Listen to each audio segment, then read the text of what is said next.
Hello everyone, today we are going to learn basic AutoCAD 2025, how to insert an image.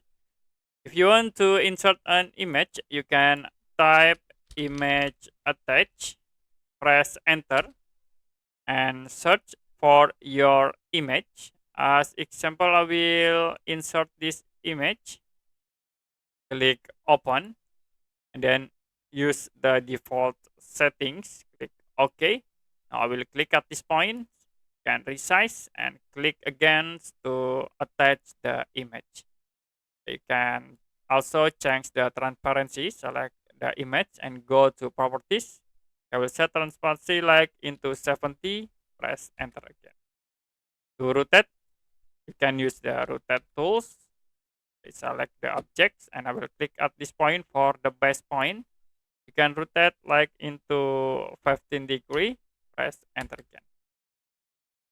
So that's it for basic AutoCAD 2025, how to insert an image. If you have any question about tutorial, you can comment below this video.